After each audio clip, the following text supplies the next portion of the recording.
سیاست فی سبیل اللہ ہے. کوئی ہم پاور کے یہ نہیں ہے کہ بھوکے نہیں ہیں, لیکن یہ ضرور ہے کہ یہ جو روایتی سیاست ہے, جو روایتی سیاستدان ہیں جنہوں نے ان 5 سالوں میں بھی بہت گندا رول کیا جموں کشمیر کے لوگوں کو لے کر. 5 سال کے لیے ہم نے نیشنل کانفرنس کے 3 امیدواروں کو پارلیمنٹ میں بھیجا. 5 اگست 2019 جب ہوا, وہاں 5 ایم پی تھے کشمیر سے تعلق رکھتے, 3 نیشنل کانفرنس سے, 2 پی ڈی پی سے.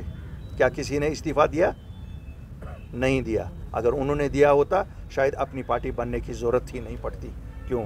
وہ ایک ایسی آواز جاتی پوری دنیا میں کہ دیکھو صاحب, جموں کشمیر کے لوگ پروٹیسٹ کر رہے ہیں اس ڈیسیجن کو جو بھارت کی سرکار نے ایک میجورٹی سے لیا. میں نہیں مانتا ہوں کہ جبھی میجورٹی ان کے پاس تھی تبھی لیا, انہوں نے نہیں کیا. چلو ہم نے بھی سوچا کچھ دنوں تک کہ شاید وہ وہاں اس لیے رہے کہ بات کریں گے, لیکن ابھی بھی 1400 بچے ہیں, جن میں سے 700-750 بچے ایسی جگہوں پہ جن کو 1 گھنٹے کے لیے دن کی روشنی دکھائی جاتی ہے. کیا ان کو واپس نہیں لانا ہے؟ کیا ان لیڈروں نے کبھی نہیں سوچا؟ کیا ان ایم پیوں نے یہ نہیں سوچا یہ ضروری ہے کہ ان کی بات کریں؟ کیا فرق پڑتی اگر وہ ویسے وہاں پارلیمنٹ ہال میں ہی ہوم منسٹر اور پرائم منسٹر سے ملتے تھے, اسی میں یہ بات کر سکتے تھے. لیکن نہیں ہوا. ایسا بھی نہیں ہوا کہ کسی ایک کو چھڑایا. چلو یہ بھی نہیں انہوں نے کیا, اس میں بھی وہ ناکام رہے. کیا کوئی پروجیکٹ انہوں نے لایا جس کے لیے ایم پی جاتے ہیں؟ میں نہیں کہتا ہوں کوئی بڑا پروجیکٹ جس میں 1000, 10,000, 20,000 لوگ لگے. اللہ کا احسان رہنا چاہیے اگر ہم لوگ کہیں آئے تو آپ پروجیکٹ ویسے دیکھیں گے, لیکن انہوں نے تو 100 لوگ نہیں لگانے کا کوئی پروجیکٹ نہیں لایا. تو پھر کیا 5 سال؟ کیا یہ ہمیں حق نہیں ہے جموں کشمیر کے واسیوں کی ہیں ہم کہ ان سے پوچھیں نیشنل کانفرنس والوں کیا تنخواہ لینے کے بنا کیا؟ اگر کچھ نہیں کیا تو پھر کس لیے ووٹ دے دیں؟ میں لوگوں کو کہتا ہوں کس لیے ووٹ دے دیں. جو ہمارا کام کرے گا اس کو ووٹ چاہیے, اس کو ووٹ ملنا چاہیے. جو نہیں کرے گا اس کو کس لیے ووٹ چاہیے؟ آج یہ کہیں گے اب ہم کریں گے, کیا کریں گے؟ 5 سال وہی تھے. پھر جیسے انڈیکیشنز آ رہے ہیں, جیسے آپ ہی میڈیا والے سب کہہ رہے ہو روز کہ شاید بھاجپا کی سرکار واپس آ رہی ہے. جب یہ پہلے ان سے کچھ نہیں کرا سکے تو آگے کیا کرائیں گے؟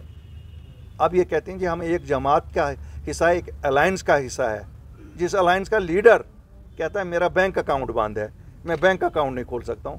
بھیا میرے تو 1400 بچے رہا ہونے, میرے تو 37,000 ویریفیکیشنیں پینڈنگ ہے, میری تو 5,500 ان بچوں کی ویریفیکیشنیں پینڈنگ ہے جن کو نوکریاں کمپٹیشن سے ملی ہے, میری تو اسٹیٹ ہوڈ ابھی باقی ہے, میرا تو ایسپا اٹھنا ہے, میرے تو کتنی چیزیں باقی ہے. میں تو اپنے لیے نہیں نکلا ہوں, اور مجھے اگر لوگوں کے لیے کام پورے کرنے ہیں اور اس اپنی پارٹی کے کور ایجنڈا کو فلفل کرنا ہے, تو کور ایجنڈا تو ہمارا یہی تھا نا, protection of jobs, protection of land rights and restoration of the statehood. تو میں سپورٹ چاہتا ہوں اپنے لوگوں کا ان مقاصد کو پورا کرنے کے لیے, اور ان مقاصد کو اگر کوئی اور بھی پورا کر سکتا ہے اس کو ہم سپورٹ دیں گے. تبھی ہم نے ڈیسائیڈ کیا کہ ہم سجاد صاحب کو سپورٹ کریں گے. سجاد صاحب بھی ایک نئی سیاست کو ریپرزینٹ کر رہے ہیں. اگر روایتی سیاستدانوں کو میرا مشورہ بن مانگے مشورہ میں دوں گا کہ اپنے آپ کو ریٹائر کرو, شاید آپ لوگوں کے ساتھ وفا نہیں کر سکے, وہ وفا کا وعدہ نبھا نہیں سکے, ہمیں امن سے جینے دو. نہیں ہمارے نوجوان کے دماغ میں یہ ڈالو کہ 100 سال کی جنگ لڑنی ہے. ہمیں کوئی جنگ نہیں لڑنی ہے. ہمارا مقدر 47 میں ڈیسائیڈ ہوا, ہمارا مقدر ہندوستان کے ساتھ لکھا گیا ہے.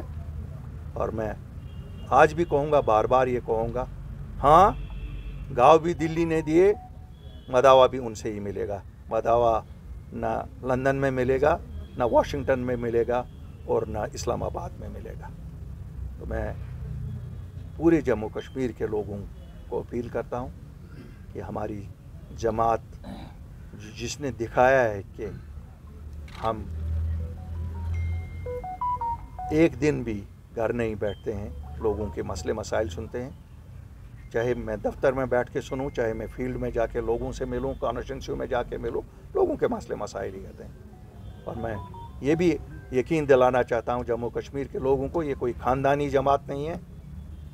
کل آپ کسی اور الطاف بخاری کے خاندان میں سے کسی اور کو نہیں دیکھیں گے، کوئی اور عام آدمی بھی آ سکتا ہے، اور یہ عام آدمیوں کی پارٹی ہے، ہم سب عام آدمی ہیں۔ مجھے پختہ یقین ہے کہ وہ اس جماعت کے حق میں، اور جہاں اس جماعت کے کہیں پر ہم سپورٹ کسی کو کرتے ہیں، ان کے حق میں ووٹ دے دیں گے۔ اور ہم انشاءاللہ لوگوں کو وعدہ کرتے ہیں، جو میں ہمیشہ کہتا ہوں، ہماری وجہ سے کوئی شرمندہ جموں کشمیر کا نہیں ہوگا، کوئی بھی واسی شرمندہ نہیں ہوگا۔ ہم اپنے نوجوانوں کو عزت والی زندگی چاہتے ہیں، ان کے لیے ان کا پروقار دن گزرنا چاہیے۔ وہ بھی اسی طرح سے پورے ہندوستان میں جا کے اپنا کام کریں یا سیر تفریح کریں جس طرح کوئی بھی ہندوستان کا نوجوان گھومتا ہے، جس طرح وہاں کے نوجوان یہاں آ کے گھومتے ہیں۔ We are very best host and we expect the same treatment for our youngster lot, جو باہر جانا چاہتا ہے، جن کی ایسپیریشنز سیم ہے جو پورے ہندوستان کی ایسپیریشنز ہیں۔ Thank you very much, I am open to questions.